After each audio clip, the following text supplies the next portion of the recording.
Kajian Kitab.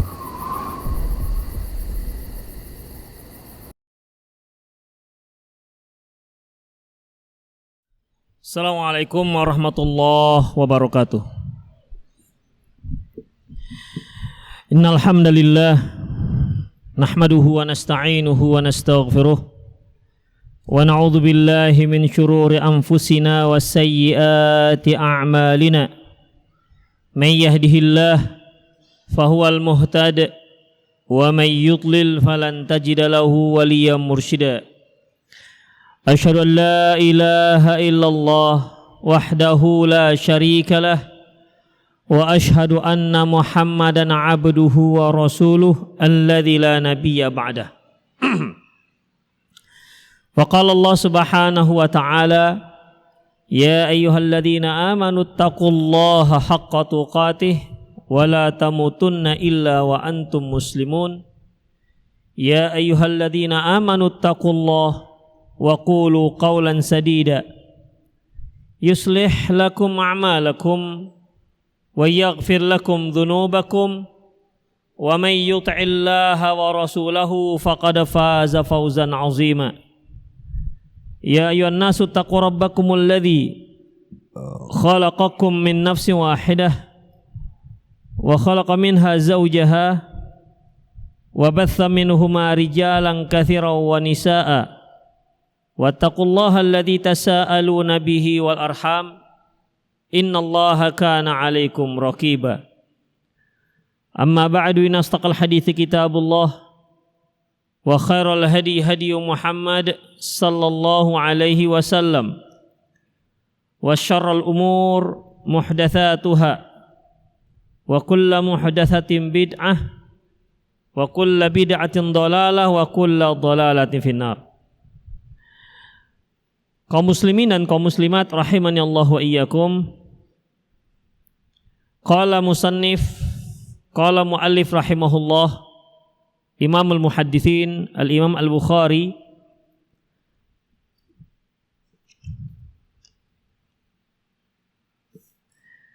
babun man adza jarahu hatta yakhruja. Bab siapa yang mengganggu tetangganya sampai dia pergi meninggalkan rumahnya. An Abi Amir al-Himsi, dari Abi Amir al-Himsi, qala, dia berkata, kana Thauban yaqul, Thauban pernah berkata, ma min rajulaini yatasaramani fawqa thalathati ayyamin, tidaklah dua orang yang bersengketa, yang tidak cakepan, yang SKT, yang tidak saling sapa, saling boikot lebih daripada 3 hari, fayahlika ahaduhuma, hingga salah seorang di antara mereka ada yang meninggal, famata wa huma ala dzalik minal musaramati,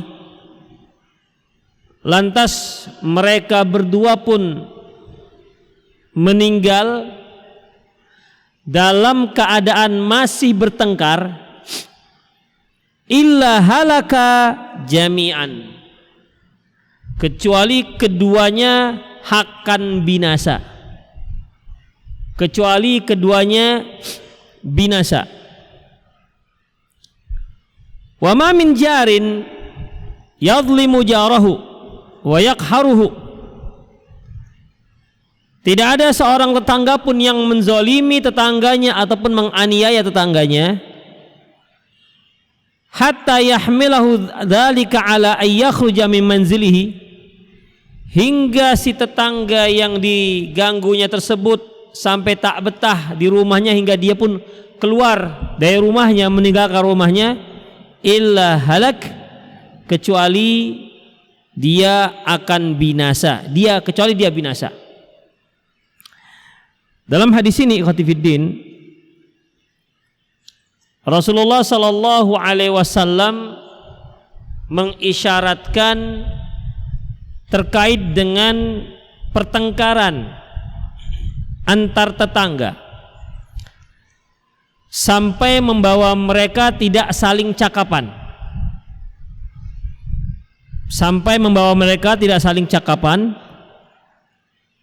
Dan hingga mereka meninggal ataupun salah seorang mereka meninggal sementara pemboikotan, tidak saling sapa masih belum selesai, belum damai, kecuali kedua-duanya akan celaka.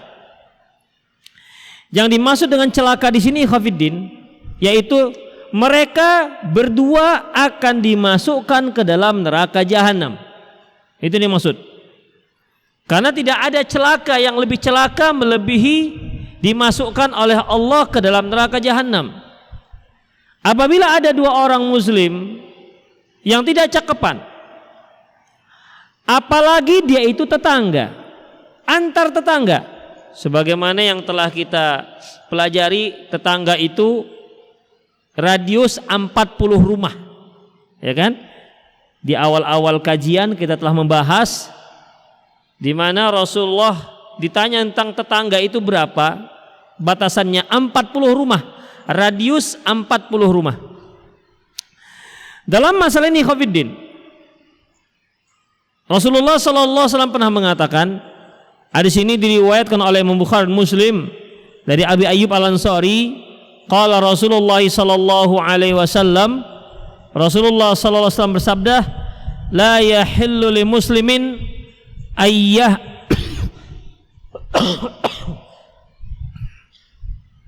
tidak halal bagi seorang muslim ayyahjura akhahu, memboikot saudaranya ataupun tak cakapan dengan saudaranya fauqa salasi layalin, lebih daripada 3 hari, yaltaqiyani, di mana mereka bertemu, faya'ridu hadza wa ya'ridu hadza, ketika mereka bertemu yang satu berpaling, yang satu lagi juga berpaling. Kalau bahasa kita begitu bertemu masing-masing buang muka. Itu kalau bahasa kita. Ketemu, nah begitulah kira-kira, buang muka. Dua orang muslim tidak cakapan, tidak saling sapa lebih daripada 3 hari, kalau bertemu mereka masing-masing buang muka, maka haram hukumnya. Jadi la yahillu, tidak halal berarti haram. Lantas kata beliau, siapa yang terbaik di antara mereka? Fa khairuhuma alladhi yabda'u bis salam. Yang terbaik di antara mereka berdua, mereka yang lebih dahulu mengucapkan salam. Ikhwafiddin, kalau kita mengikuti gengsi atau melihat status sosial, ketika terjadi pertengkaran, adanya keengganan untuk menyapa dikarenakan apa? Gengsi. Aku yang mau menyapa duluan, tidak layau katanya. Bisa seperti itu. Atau dikarenakan tingkat sosial. Misalnya abang bertengkar dengan adik. Mereka sebenarnya mau ingin damai. Tapi si abang tidak mau menyapa terlebih dahulu. Kenapa? Loh, dia kan adikku. Dia lebih muda. Seharusnya dia dong yang menyapaku terlebih dahulu. Nah itu dia. Atau antar paman dan keponakan. Mungkin ada tidak saling enak sehingga tak menyapa lebih daripada 3 hari. Di sini muncul gengsi. Enak sekali dia yang saya dahulu yang menyapa, padahal dia kan lebih muda. Demikian ikhwafiddin. Atau antara bawahan dengan atasan. tidak saling enakan misalnya, atau antara suami dan istri. Suami bilang, dia istri harus dia lebih dahulu menyapa saya kan kepala rumah tangga. Bukan itu yang terbaik kata Rasulullah. Wa khairuhuma may yabda'u bisalam. Yang terbaik di antara mereka berdua adalah mereka yang pertama sekali mengucapkan salam. Berarti mereka yang mampu mematikan, memadamkan egois dirinya. Walaupun dia seorang paman, dia lebih dahulu yang harus mengucapkan salam. Kenapa? Untuk mendapatkan siapa yang terbaik di antara mereka berdua. Antara guru dengan murid misalnya, tidak apa-apa guru lebih dahulu menyapa, dapat demi mendapatkan kebaikan dari sisi Allah Subhanahu wa ta'ala. Itulah ikhwatiddin di mana Rasulullah sallallahu alaihi wasallam mengatakan, la yahillu li muslimin ayyahjura akhahu fauqa thalathi layalin. Tak halal bagi seorang muslim memboikot, tak cakapan, tak saling sapa dengan saudaranya lebih daripada 3 hari. Biasanya umumnya tak saling sapa itu dikarenakan pertengkaran, bukan dikarenakan terpisah kota, tidak ada masalah. Banyak kan di antara kita yang punya teman lama sudah bertahun-tahun tak saling sapa. Bukan itu yang dimaksud. Tidak saling menyapa itu dikarenakan pertengkaran. Mungkin kita dengan abang kita yang mungkin tinggal berbeda rumah, mungkin ada 3 hari seminggu mungkin tak saling sapa.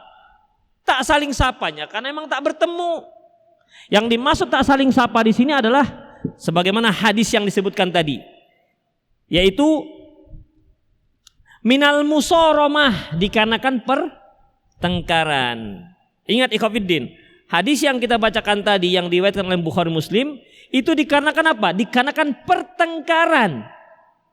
Bukan mutlak tak saling sapa. Ayyahjuro itu artinya memboikot, tak saling sapa itu artinya dikarenakan sebuah pertengkaran. Ikhwatiddin rahimanallahu wa iyyakum. Jadi apabila terjadi pertengkaran, maka pertengkaran itu tidak boleh lebih daripada 3 hari. Tak halal. Kalau meninggal salah seorang mereka, maka neraka kedua-duanya. Kedua-duanya dimasukkan neraka oleh Allah Subhanahu wa ta'ala. Ini salah satu hikmah dan luar biasanya syariat Islam. Ikhwah, coba kita bayangkan, seandainya Rasulullah mengatakan tidak boleh seorang muslim memboikot saudaranya walaupun 1 hari. Kalau itu terjadi, nggak ada seorang pun ataupun kemungkinan besar kita tak sanggup melakukannya. Karena tidak menyapa dikarenakan pertengkaran itu butuh waktu untuk menenangkan diri sehingga kita bisa menyapa teman kita tersebut. Perlu waktu.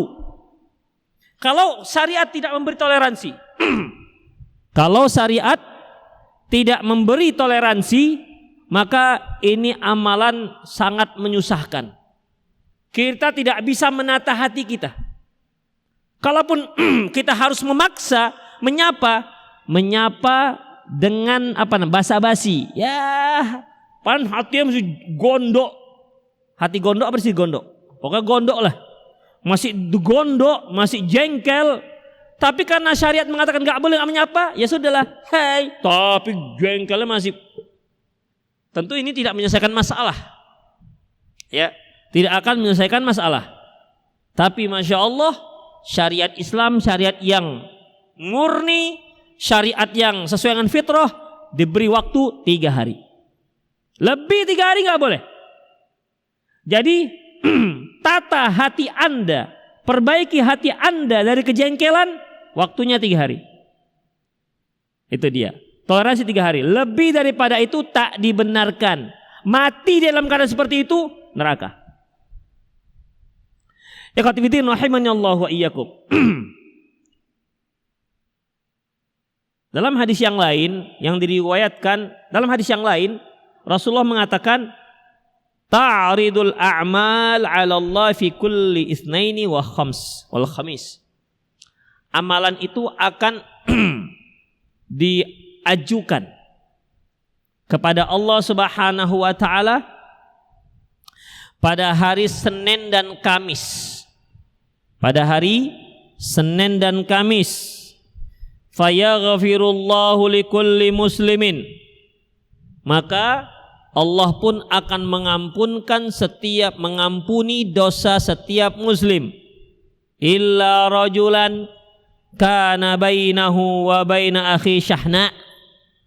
Kecuali seorang yang ada pertengkaran dengan saudaranya. Kecuali seorang yang ada pertengkaran dengan saudaranya.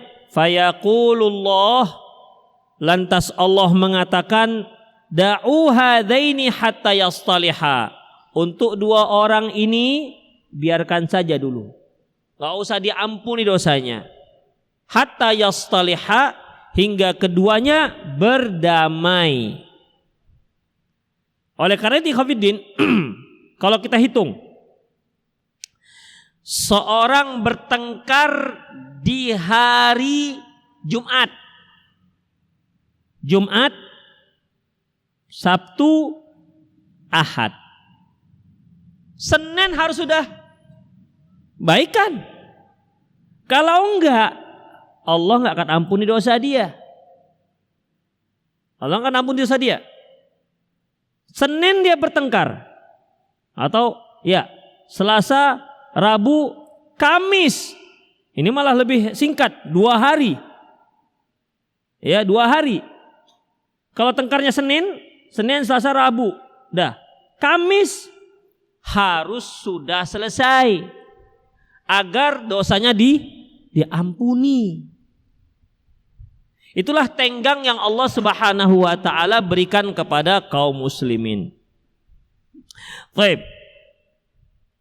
Tidaklah 2 orang yang bertengkar, kata beliau, lebih daripada 3 hari, lantas salah seorang mereka ada yang meninggal atau keduanya meninggal dalam keadaan sedang bertengkar, kecuali halak, mereka binasa, yaitu mereka dimasukkan oleh Allah Subhanahu wa taala dalam neraka, atau istaujaba alaihi mannar, dia pasti akan dimasukkan ke dalam neraka. Kemudian wa ma min jarin, tidak ada seorang tetangga pun yang menzalimi dan menganiaya tetangganya sampai si tetangga tak betah di rumahnya, sampai dia pindah, gak betah di rumahnya. Kenapa? Asik diganggu oleh tetangganya. Mungkin gangguan itu berupa keributan, atau gangguan merupakan celaan, atau gangguan berupa ya mungkin dia asik menyanyi aja kerjanya, sementara tetangga enggak enggak betah dengan gangguan tersebut. Atau di rumahnya ada permainan, tempat orang keramaian misalnya, entahlah buat biliar dia di situ, atau dia jual CD di rumahnya. CD kan harus setel.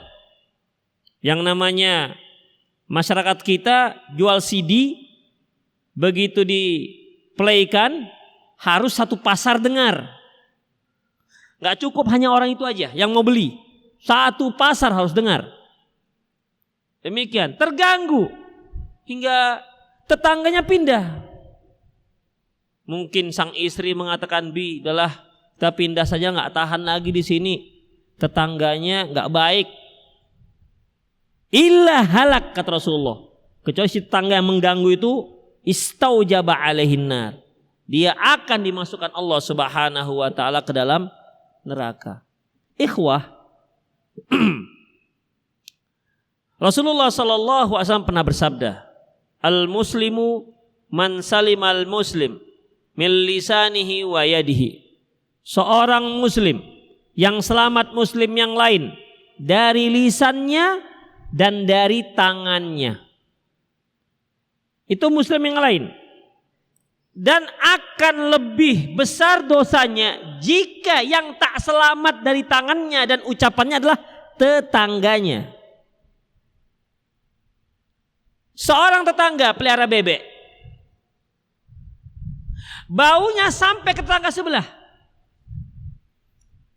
hingga tetangga sebelah kepingin pindah. Kenapa? Tidak sanggup dengan bau ternak bebeknya. Termasuk nggak ini? Hah? Termasuk. Antum kalau mau ternak bebek pergi ke hutan-hutan sana, biarkan monyet-monyet terganggu, nggak berdosa. Tapi kalau tetangga nggak bisa. Gimana kalau alasannya? Ustadz, kami sudah sejak dulu di sini. Orang-orang ini belum ada. Orang-orang ini belum ada. Sekarang kan sudah ada. Sekarang kan sudah ada. Itu tanah yang ditempati tanah siapa? Tanah dia kan. Dia punya hak duduk ya diganggu. Antum punya pabrik karet sejak tahun 1955. Itu tetangga nggak ada, masih kosong. Sekarang tetangga sudah sekitarnya ada. Yang namanya pabrik karet, tidak ada yang wangi, tidak ada. Oh ini ada Ustadz, karetnya bau 1000 mawar, nggak ada. Tetap bau, orang kita lewat aja bau. Terganggu tetangga, walaupun tetangga tidak mengadu ke pihak aparat. Kenapa? Karena dia kuat backingnya. Dia dikasih duit, ngasih duit misalnya, ya apa boleh buat lah, ya udahlah kita pindah aja lah ya. Itu yang punya pabrik karet, yang punya pabrik neraka. Jadi gimana Ustaz? Pindah pabriknya. Begitu ikhwatiddin rahimani Allah wa iyyakum. Ya. Apalagi contohnya yang sering mengganggu tetangga. Apalagi contohnya? Antum punya pabrik home industry. Tuh. Home industry misalnya jahit. Antum punya mesin jahit 50. Mesin jahit tasi, bordir. 24 jam main terus. Gitu. Namanya juga mesin. Enggak ada mesin itu silent. Kalau suaranya sampai mengganggu tetangga, ya, mengganggu tetangga dan tetangga merasa terganggu, ingat, terkadang ada yang mengganggu tapi dia nggak terganggu. Contohnya, dia nyetel dangdut sampai ke rumah tetangganya, tetangga nggak terganggu. Kenapa? Karena si tetangganya punya selera yang sama-sama dangdut misalnya, nggak terganggu dia. Justru udahlah kita nggak usah beli apa-apa, udah ada dari sebelah. Nggak perlu lagi dia harus beli equalizer, nggak perlu lagi dia harus beli amplifier, nggak perlu lagi beli speaker yang sekian ribu watt, nggak perlu. Tetangga sudah ada, tinggal buka aja jendelanya. Sama sukanya, hobinya sama.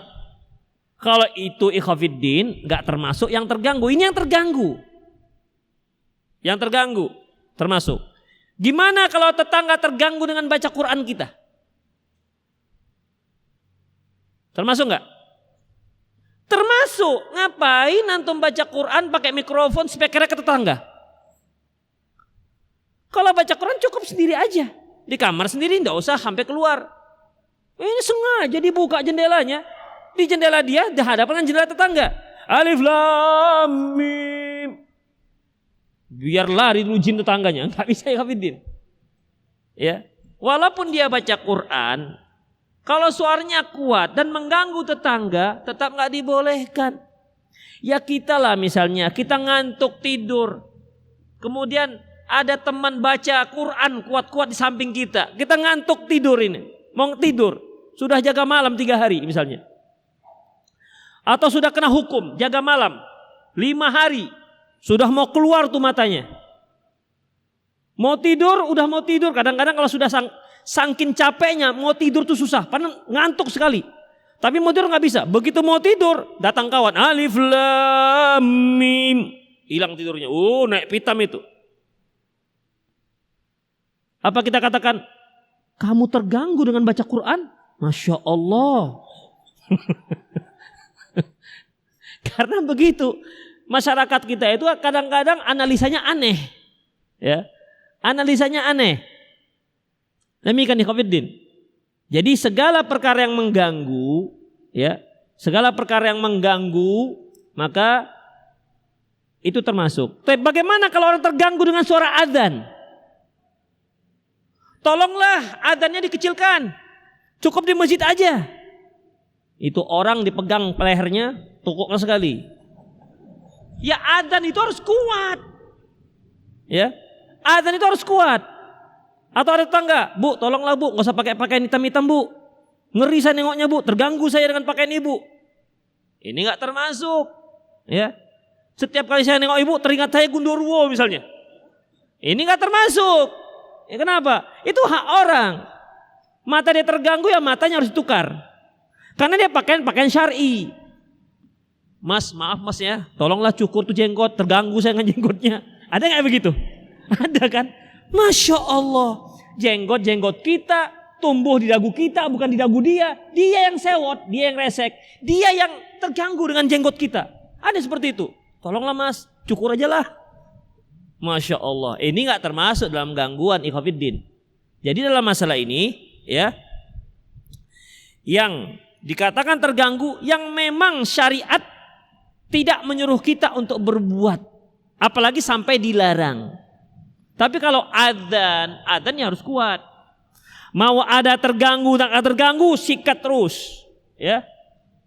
Perlu 3.000 watt, 100.000 watt, buat. Kenapa? Karena pas adzan itu lari itu setan. Sampai dia terkentut-kentut, sampai dia nggak mendengar suara adzan. Coba antum punya amplifier hanya 10 watt. Hayya 'alas shalah. 5 meter aja dia perginya. Udah nggak dengar. Iya kan? Kan hadisnya itu setan akan lari terkentut-kentut sampai nggak mendengar adzan. Speaker antum cuma 10 watt. Lebih kuat suara antum lagi daripada suara speakernya, amplifiernya misalnya. Yang seperti ini, yang terganggu setanlah dia berarti. Suruh dia lari ikut dengan setannya. Begitu ikhwatiddin. Oleh karena itu, ya, kita lihat apa hal-hal yang dapat mengganggu tetangga, maka kita berupaya dengan sedapat mungkin jangan sampai mengganggu tetangga. Apalagi sampai dia pindah gara-gara itu. Illa halak, kecuali dia akan binasa. Istaujaba 'alan nar. 'Alaihin nar, dia akan dimasukkan ke dalam api neraka. Selanjutnya, babun jaril Yahud, bab tetangga orang Yahudi. Bab tetangga orang Yahudi. Bagaimana kalau kita punya tetangga orang Yahudi? Atau tetangga ahli kitab? Atau tetangga selain daripada itu yang bukan Islam? Tetangga kita kafir. Ini bagaimana? Apakah boleh kita semena-mena dengan mereka? Disinilah Imam Al-Bukhari rahimahullah mencantumkan supaya kita tahu bahwasanya tetangga itu dihormati dan dimuliakan tanpa ada perbedaan. Apakah dia tetangga itu muslim ataupun non muslim. An Mujahid qol, dari Mujahid dia berkata, kuntu inda Abdullah bin Amr, ketika aku di dekat Abdullah bin Amr, wa ghulamuhu yaslahu syat, waktu itu pembantunya atau amba sahayanya sedang ngulitin kambing.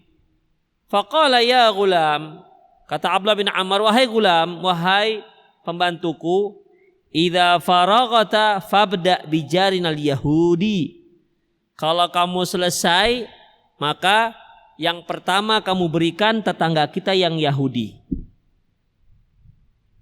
Faqala rajulun minal qaum, mendengar ucapan Abdullah bin Amr, seorang ada yang komentar, Yahudiyu aslahakallah, Yahudi dulu, semoga Allah memperbaikimu, semoga Allah membuatmu kamu menjadi soleh.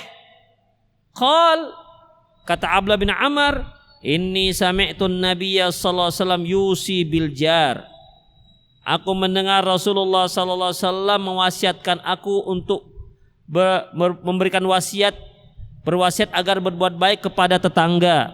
Hatta khashina au ru'yana annahu sayuwarithuh, sampai kami khawatir tetangga juga akan mendapat harta warisan.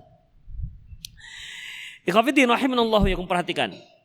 Jadi di sini Abdullah bin Amr menekankan masalah ini. Jangan sampai tetangga kita yang Yahudi itu dilupakan. Lantas kenapa? Mengapa kok lebih dahulu yang Yahudi? Mungkin dialah yang lebih dekat pintunya, sebagaimana yang pernah kita pelajari bahwasanya, ya Rasulullah, siapa tetangga yang paling berhak untuk mendapatkan kebaikan kita? Apa jawaban beliau? Aqrabuhum baban, yang paling dekat pintunya. Tidak peduli apakah itu muslim ataukah itu orang kafir. Yang penting yang paling dekat pintunya, dialah yang lebih berhak untuk mendapatkan kebaikan kita. Itulah dia. Makanya di sini Abdullah bin Amr mengatakan kepada pembantunya, kalau sudah selesai dikulitin, dicincang-cincang, kasih yang pertama adalah Yahudi, tetangga kita yang Yahudi. Makanya yang hadir di situ agak aneh, loh. Yahudi, orang Yahudi duluan, aslahakallah. Itu merupakan ikhwatiddin, kalau kita menyanggah sesuatu, sekalian doakan. Yahudi duluan, semoga Allah memperbaikimu. Kalau kita Yahudi, cemananya kau nih, kan gitu kan? Cemananya kau nih, nggak mikir, begitu, nggak ada doanya. Seharusnya, Pak, semoga Allah memperbaiki Bapak, semoga Allah memberi Bapak hidayah. Masa Yahudi duluan? Gitu para sahabat dahulu. Jadi diiringi doa. Ya, jadi sanggahan celaan, menyela perbicaraan itu dengan apa? Dengan memberikan doa dulu. Aslahakallah. Nah, demikian. Makanya antum kalau ada bicara dengan teman, antum nggak setuju dengan pembicaraannya, jangan, pakai itu otak, jangan gitu dulu. Ya, jangan itu yang dipakai bahasanya. Afan akhi, aslahakallah. Masya Allah itu. Semoga Allah Allah memperbaikimu. Apalagi afan akhi, zawajakallah, semoga Allah memberimu jodoh. Wah, itulah amin langsung gitu biasanya. Yang jomblo-jomblo terutama akhwat langsung amin, langsung begitu. Ya, itu doa, iringi dengan doa. Ya. Saya ulangi ikhwatiddin, apabila kita menyela sebuah pembicaraan atau kita memprotes dengan sebuah yang kita anggap salah, walaupun sebenarnya dia benar, tapi kita anggap dia salah, maka mulailah dengan mendoakan dia. Akhi, rahimakallah, semoga Allah merahmatimu. Begitulah seharusnya. Seperti yang dikatakan orang ini. Yahudiyun aslahakallah. Yahudi duluan. Iya, semoga Allah memperbaiki dirimu. Lantas Abdullah bin Amr menjawabnya dengan dalil. Itu dia. Jadi kalau ada yang protes dalam masalah syariat, jawablah dengan dalil. Jangan jawab dengan perasaan. Jangan jawab dengan logika. Jangan jawab suka-sukakulah. Itu bukan jawaban. Karena kalau kita menjawab seperti itu, orang gak akan puas dengan jawaban kita. Sedangkan kita menjawab dengan dalil saja masih banyak gak puas. Kok begini Pak? Iya, karena dalilnya begini-gini. Kok usah pakai dalil lah sekarang nih. Nggak usah pakai dalil. Begitu. Masih ada seperti itu. Ya, jadi jawablah dengan dalil. Jika ada orang yang menyanggah ucapan kita ketika kita bicara tentang sebuah syariat, hukum, maka jawab dengan dalil. Oleh karena itu ketika Abdullah bin Amr mengatakan Yahudiyun aslahakallah, Yahudi, semoga Allah memperbaikimu. Abdullah bin Amr mengatakan, inni sami'tun nabiyya sallallahu alaihi wasallam yusi biljar. Puas yang menyela itu puas. Ada dalilnya, ya sudahlah kalau begitu. Demikian ikhwatiddin.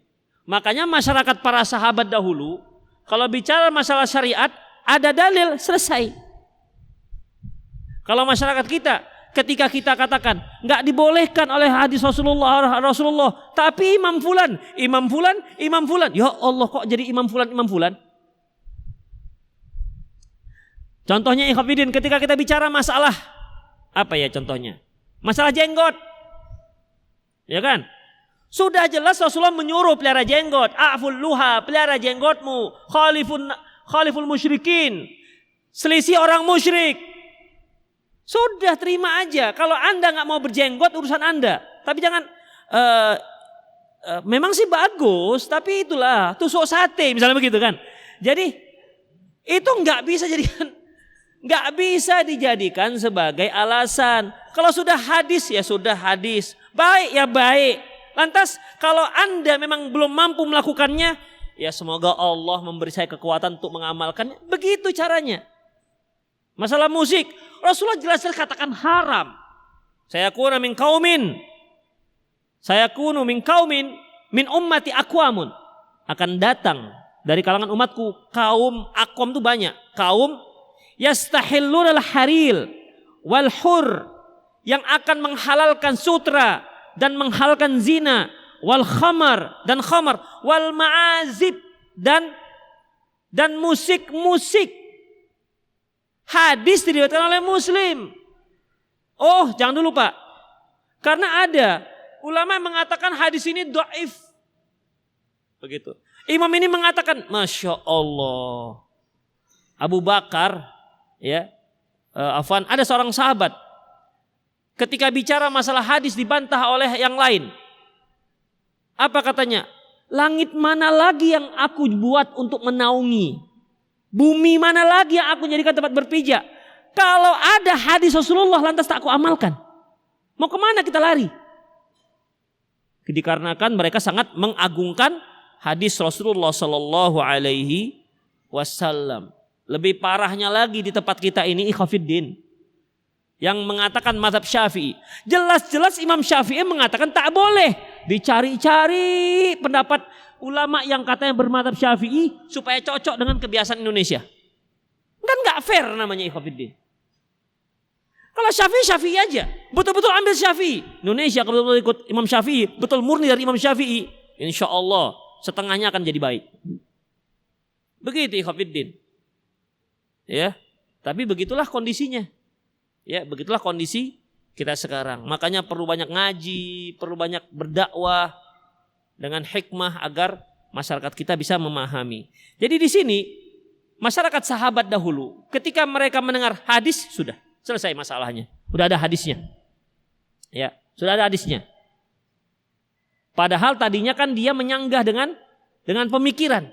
Loh, kok Yahudi? Enggak, ini ada hadisnya. Aman, selesai masalahnya. Demikian ikhwatiddin rahimani Allahu wa iyyakum.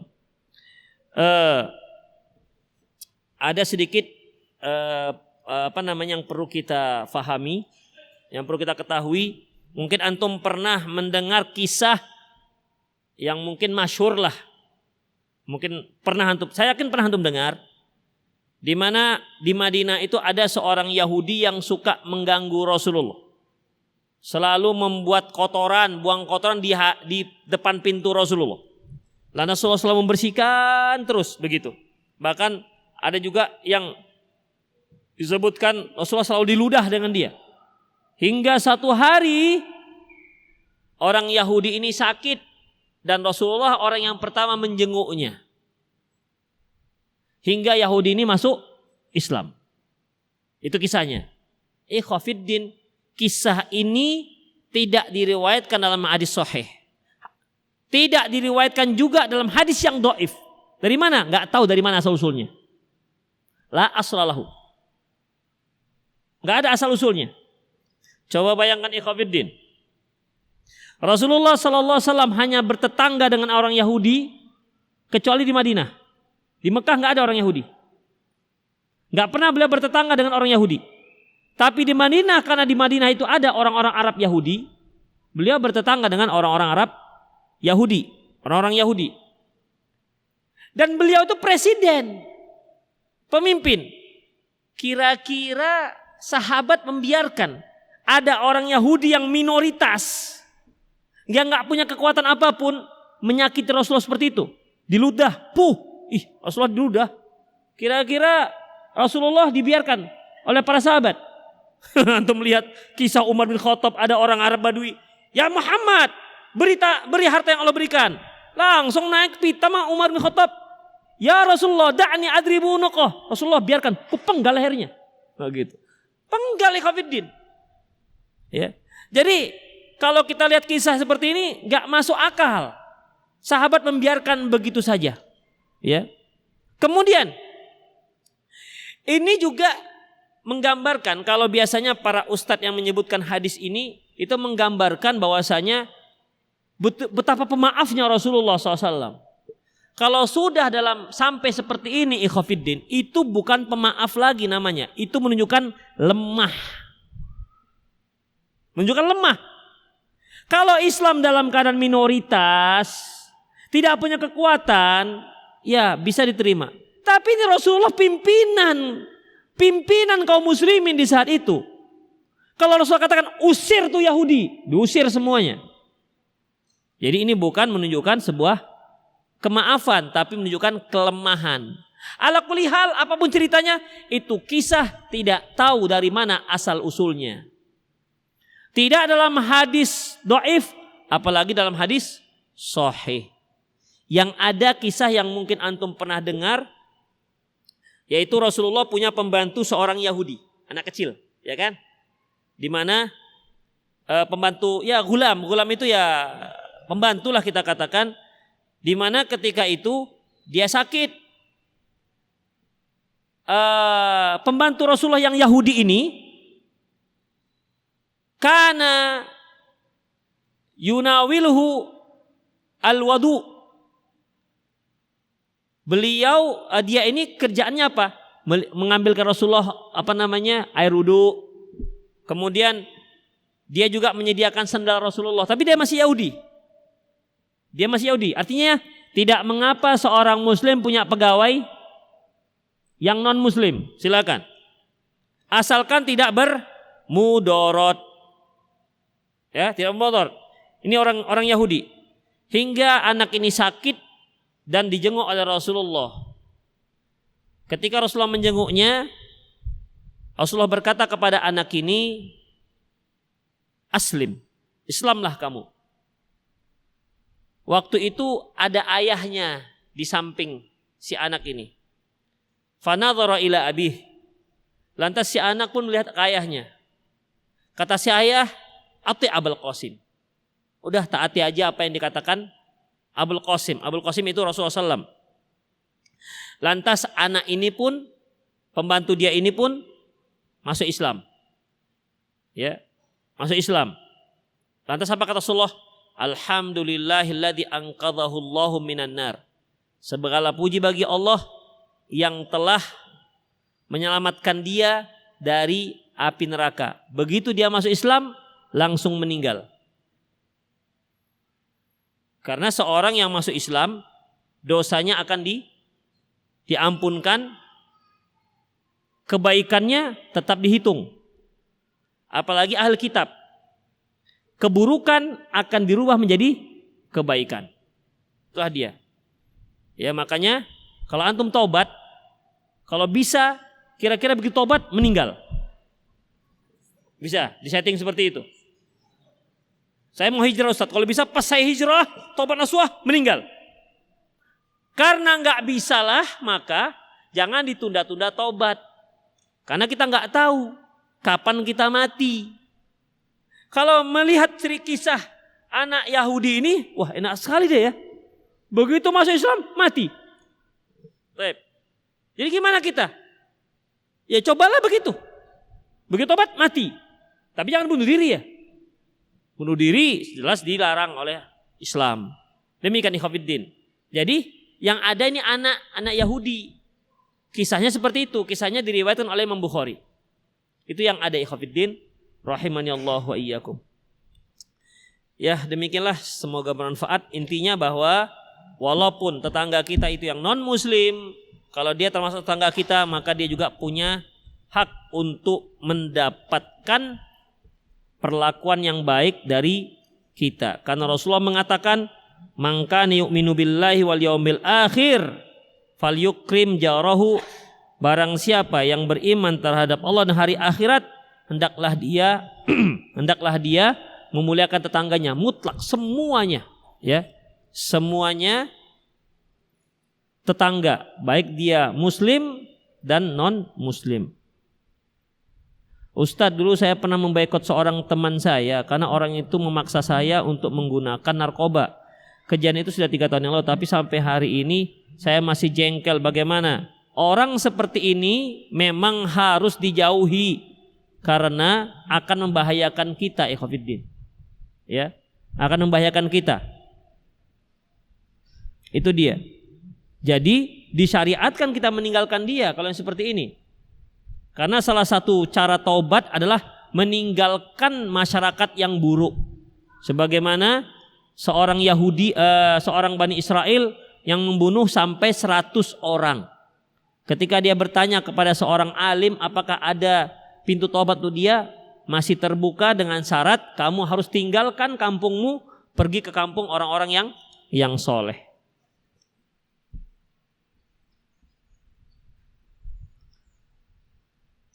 Aduh, panjangnya. Assalamualaikum Ustadz, saya menyukai 3 orang wanita. Masya Allah. Nggak tanggung, main borong deh.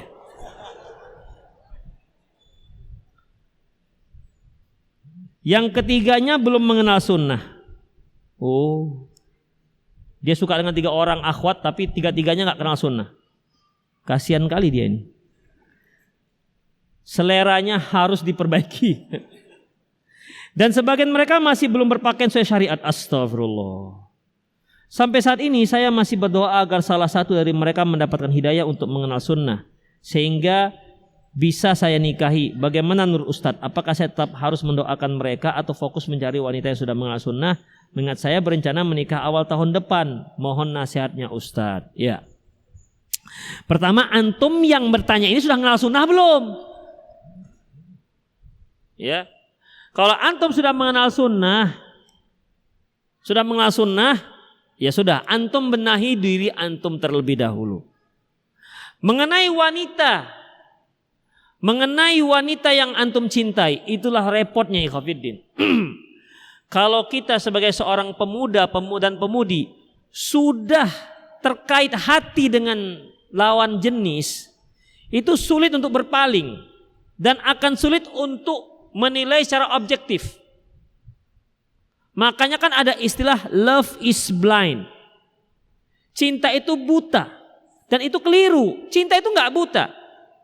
Makanya cinta itu karena Allah. Dia akan cinta melek, tidak akan buta. Karena dia bisa menilai secara objektif. Begitu. Dia hanya akan bisa mencintai dengan lawan jenisnya yang memang taat kepada Allah Subhanahu wa taala. Itulah dia. Tapi gimana Ustadz, sudah terlanjur seperti ini? Ya sudah. Kalau antum masih menunggu dia, berdoa kepadanya, pertama apa usahanya? Apakah sekedar doa? Udah, apakah sekedar doa? Taib. Kemudian yang kedua, apakah memang wanita yang antum cintai, yang suka itu memang kira-kira mau hijrah apa enggak?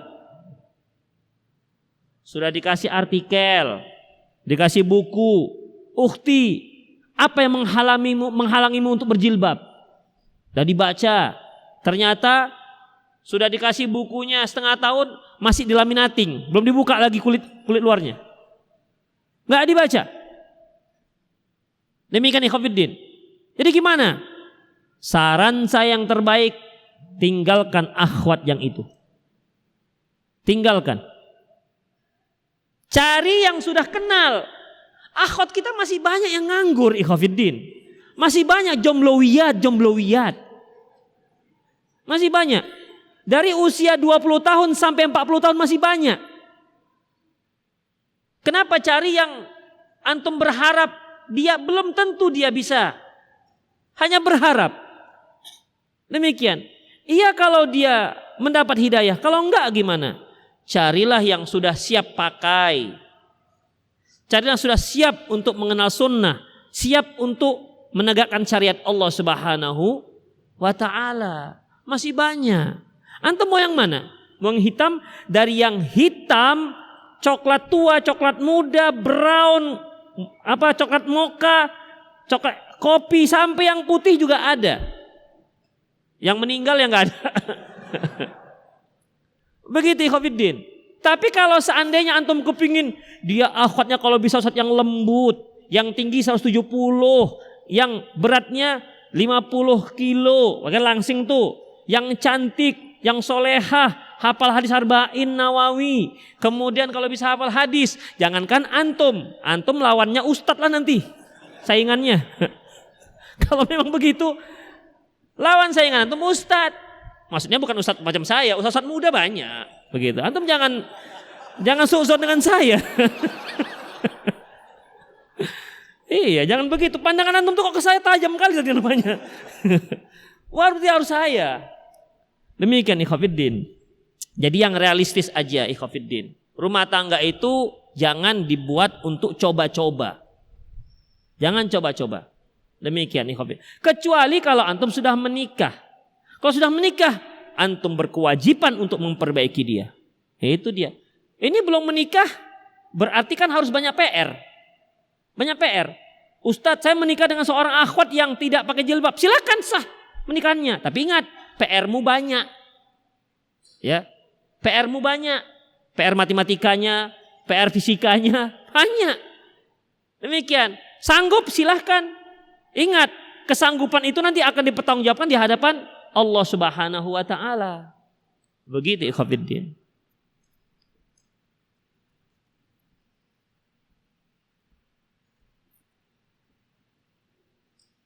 Bagaimana dengan puasa Arafah di hari Sabtu?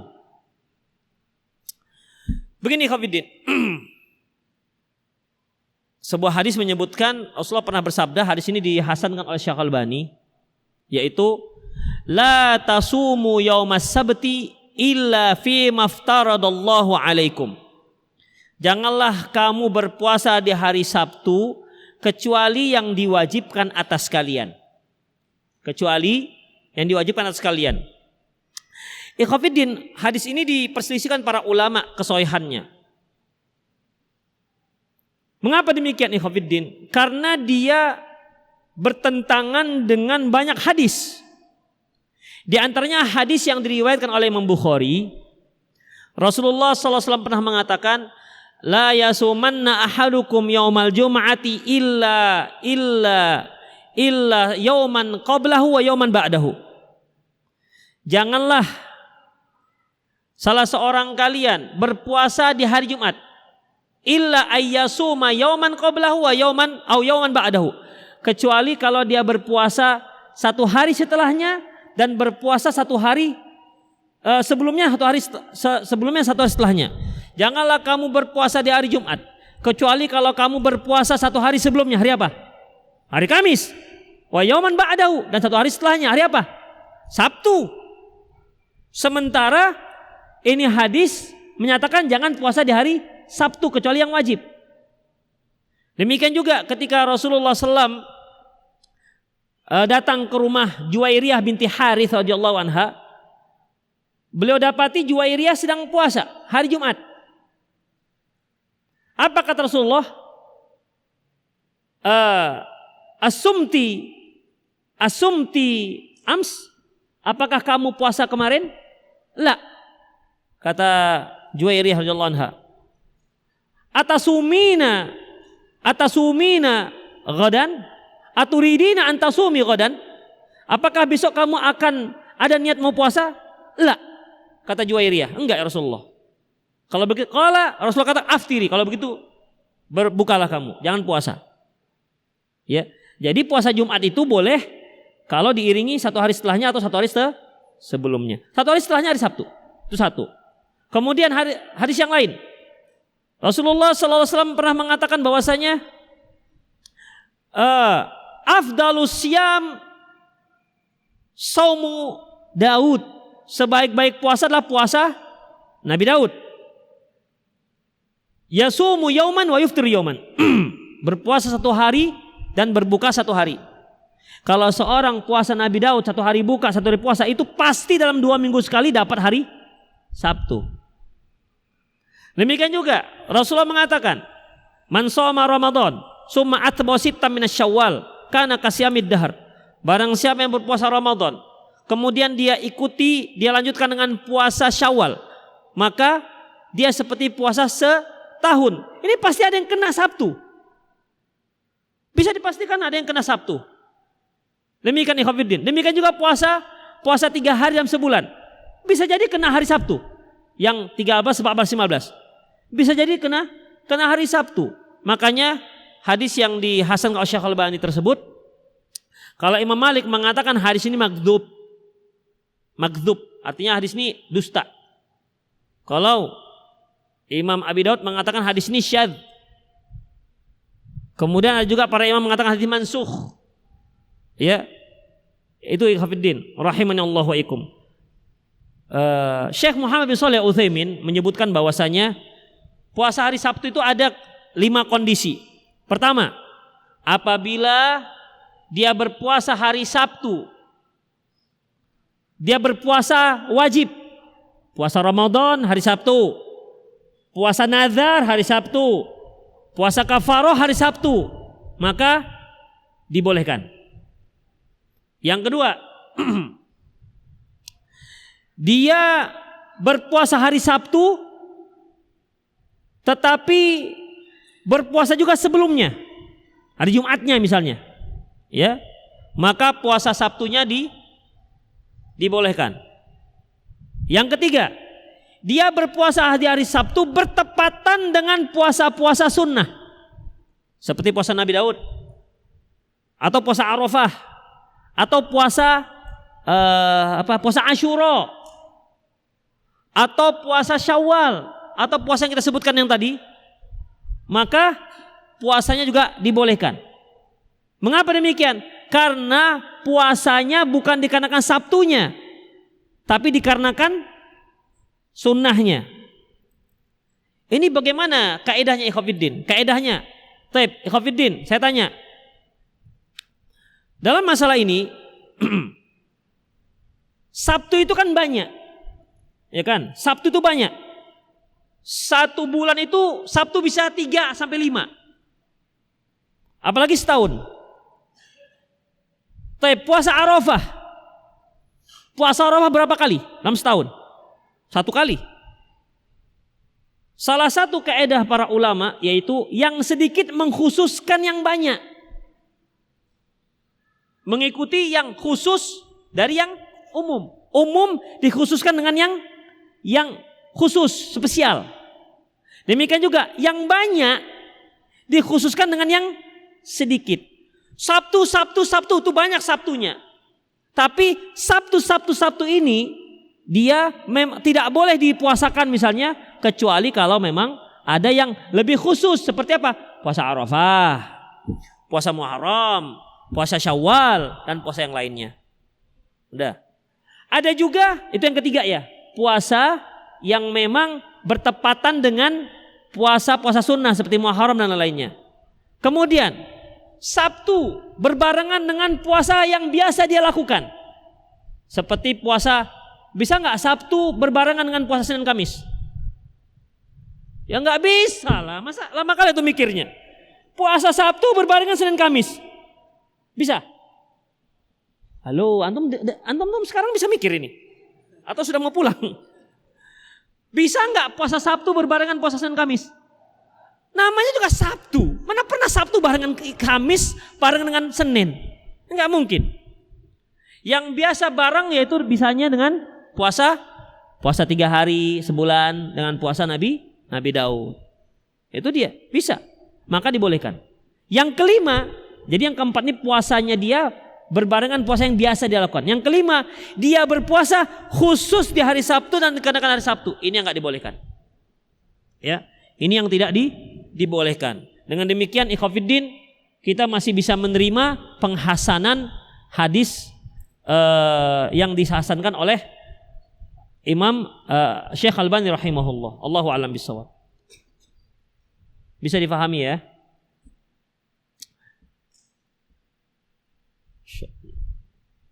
Saya pilih yang singkat ya pertanyaannya ya. Ustadz, bila mana jatuh Zulhijjah di hari Sabtu? Ini barusan diselesaikan.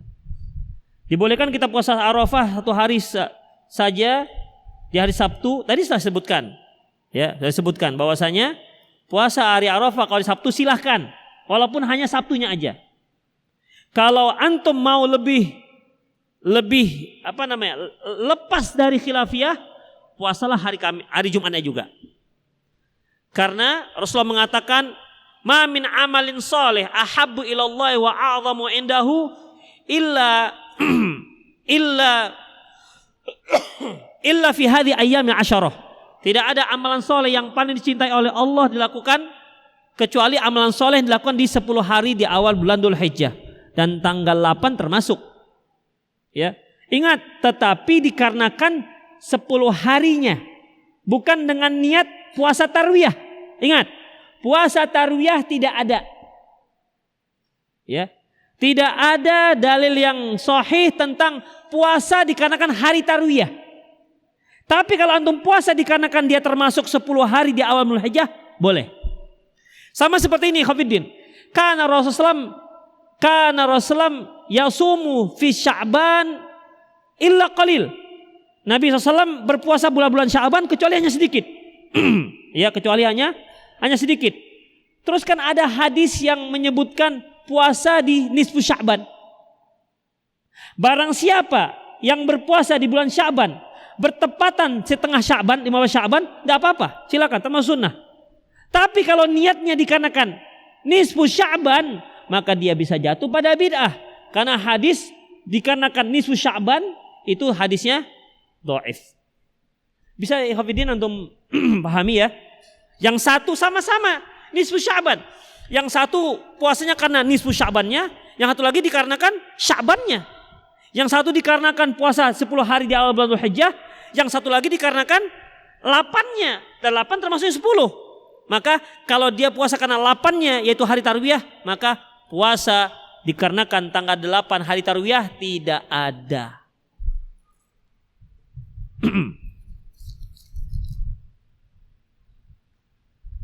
Apakah suara besing dalam renovasi masjid termasuk ganggu tetangga? Ikhwafiddin, ada ganggu itu yang mau tidak mau harus dilakukan, mau nggak mau. Ya, yang kita maksud di sini gangguan itu yang memang bisa kita akali. Ya, kalau memang seandainya dia bisa memperbaiki masjidnya tanpa membuat bising seperti Masjidil Haram, itu ikhwafiddin pembangunan yang nggak tahu kita entah kapan.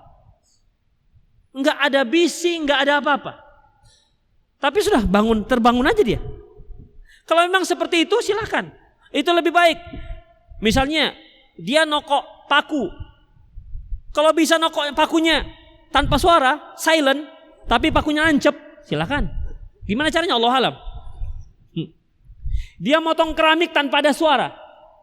Misalnya, ya keramik kan bising itu. Kalau motong keramik, motong granit, itu bising. Suaranya nyaring.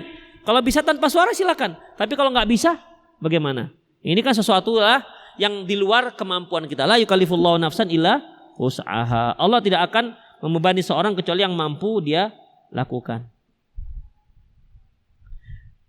Ustadz, bagaimana cara membaca jawaban salat istikharah? Ikhwafiddin, salat istikharah itu tata caranya pertama begini nih.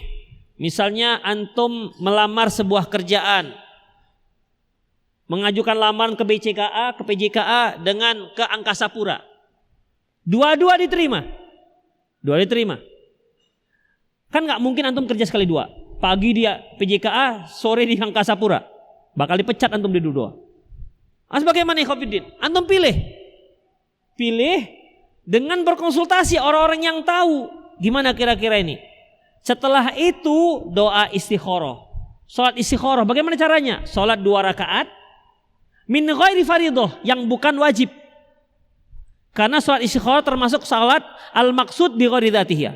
Al-maqsud bi ghairi dzatiha. Pokoknya salat 2 rakaat yang bukan wajib. Karena gitu hadisnya. Misalnya nih antum habis salat zuhur, salat ba'diyah. Itu bisa jadikan sebagai istikharah. Sudah? Setelah itu baru doa. Masukkan pilihan antum ke dalam doa itu. Allahumma inni astakhiruka bi'ilmik wa astaqdiruka biqudratik wa as'aluka min fadlikal azim innaka ta'lamu wa la a'lamu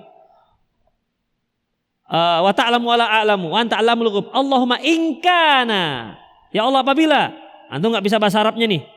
Ya Allah, apabila kerja di PJKA lebih baik, khairul li fi dini wa ma'ashi wa aqibatu amri. Nah, apabila kerja di PJKA lebih baik untuk agamaku, untuk duniaku, baik dalam waktu dekat maupun yang akan datang, maka mudahkan. Kalau enggak, jauhkan aku dari dia, jauhkan dia dari aku. Sudah, jalan. Apabila memang lancar, berarti memang itulah yang terbaik. Jika ternyata tak lancar, nyendat, banyak kali ujian yang lain setelah itu, minta ini, minta itulah dia misalnya. Kamu harus kasihkan uang sekian, banyak kali yang haram, berarti memang itu tidak baik untuk Anda. Gitu. Jadi bukan ditunggu-tunggu dalam mimpi. Ada dua orang yang melamar dia misalnya. Ikhwan yang satu agak hitam, yang satu agak putih. Istikharah. Malam-malam mimpi. Mimpinya apa? Mimpi dikejar ular hitam. Oh, yang satu hitam, yang satu putih. Masya Allah. Yang hitam dikira ular. Itu bukan jawaban. Ya. Kasihan kali itu ikhwan. Sama kan ular hitam. Jadi demikian. Tidak harus dari mimpi, Khafiddin. Pokoknya sudah istikharah, sudah ada konsultasi, istikharah, udah. Kalau dia lanjut, maka itu baik. Kalau enggak, berarti itu enggak baik. Seperti kalau antum misalnya proses dengan seorang akhwat, cocok, dia cocok, antum cocok. Ternyata orang tua enggak cocok. Orang tuanya, nak jangan anaknya, tolonglah jangan. Tapi bagus sekali dia Pak, tolong jangan. Sulit antum ngurusnya. Ya sudah, akhirnya lepas, putus. Padahal sudah sama-sama cocok. Berarti itu bukan yang terbaik. Berarti bukan yang terbaik. Atau antum sudah cocok dengan akhwatnya. Orang tua si akhwat ataupun orang tua ikhwat sudah cocok kali. Bagus sekali nak calon menantu mama ini, bagus sekali. Tetapi si akhwatnya nolak. Abang hitam kali bang. Padahal orang tuanya si akhwat sudah cocok. Atau orang tuanya ikhwan sudah cocok dengan si akhwat. Sudah cocok. Tapi ternyata mereka yang gak cocok. Ya sudah, mau gimana lagi. Atau pernah kejadian Khafiddin. Ya, akhwat sudah cocok, ikhwan cocok, orang tua cocok. Tapi setiap kali mau memulai, mau bicarakan pernikahan, ada saja kendalanya. Entahlah uang kasih sayangnya gak cocok lah. Uang kasih apa lagi gak cocok lah. Masalah tempat tidur siapa yang beli? Kamulah, kalianlah, kamulah. Udah akhirnya, udahlah. Putus gara-gara tempat tidur. Misalnya, bisa. Ada saja. Kalau sudah terjadi terhalang seperti itu ya sudah. Demikian Khafiddin. Ya, udahlah berarti tidak cocok. Ada yang putusnya gara-gara apa? Tidak sepakat dalam menentukan uang kasih sayang. Nah itu dia. Ada aja. Pokoknya Khafiddin, kalau antum sudah konsultasi kemudian istikharah, ternyata sudah diupayakan, ternyata tak jadi, ketahuilah itu yang terbaik bagi antum. Itu dia. Tapi Ustadz, nggak usah pakai tapi. Ya, nggak usah pakai tapi. Itu yang terbaik. Memang kalau kita ngomong enak, tapi yang mengalami nggak seenak itu. Dia perlu perjuangan untuk itu. Akhwat, silahkan sudah boleh untuk meninggalkan tempat pengajian. Silakan. Jangan nunggu kami para ikhwan. Satu lagi lah ya, sudah jam 6.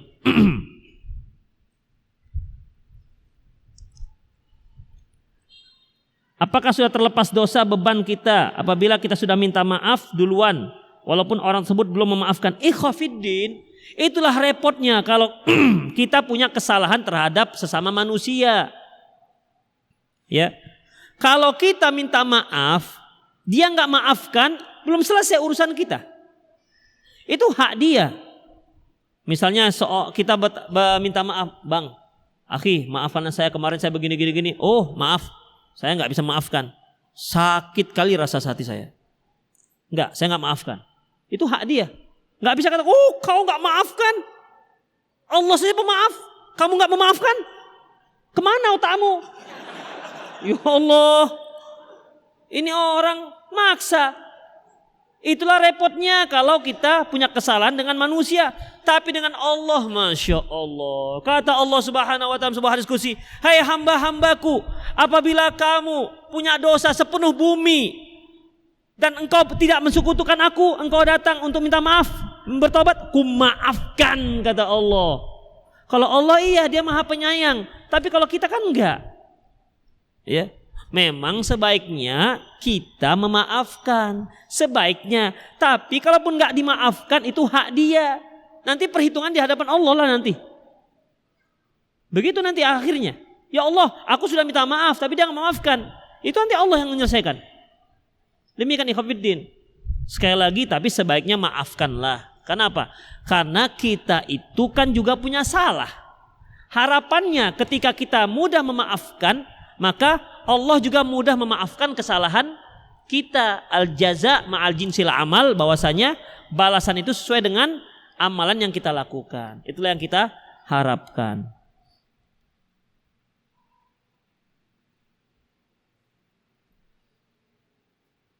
Ustadz, jika saya sudah pernah menyapa saudara saya yang tidak bercakapan dengan saya, tapi sikap dia masih sama dengan enggan bercakap dengan saya, bagaimana? Apakah saya masih salah? Enggak. Antum tidak lagi salah dalam masalah nggak cakepan, tapi masalahnya antum masih punya salah nggak dengan dia? Karena nggak akan mungkin kan kita berteman tiba-tiba nggak cakepan tanpa ada masalah apa-apa. Kemarin saya kasih dia, saya traktir dia makan ayam penyet. Setelah itu nggak cakapan sama sekali, tanpa ada alasan. Itu berarti stroke dia. Orang kalau nggak cakepan itu pasti ada masalah. Jadi bukan sekedar menyapa selesai, tanya, bang, sepertinya abang nggak cakepan dengan saya. Apa saya punya salah? Itu dulu tanya. Ya, ada nggak salah? Kalau ada salah minta maaf. Begitu caranya ikhwatiddin ya. Jadi bukan berarti kita punya salah dengan orang, dia nggak cakap dengan kita katakan, ini yang terbaik yang macam bismillah, yang mengatakan assalamualaikum, assalamualaikum, aman, kita udah nggak salah lagi. Ya enggak lah. Ya, kesalahan kita yang menyebabkan dia nggak cakapan kita itu minta maaf dulu. Ya udahlah ikhwatiddin, semoga bermanfaat. Aku qouli hadza wa astaghfirullah li wa lakum wa lisal muslimin innahu wal ghafurur rahim. Kita akhir dengan doa kafatul majlis. Subhanakallahumma wa bihamdik, asyhadu an la ilaha illa anta, astaghfiruka wa atubu ilaik. Wa sallallahu ala nabiyina Muhammad wa ala alihi wa ashabi ajma'in. Wa akhiru da'wana alhamdulillahirabbil alamin. Assalamualaikum warahmatullahi wabarakatuh.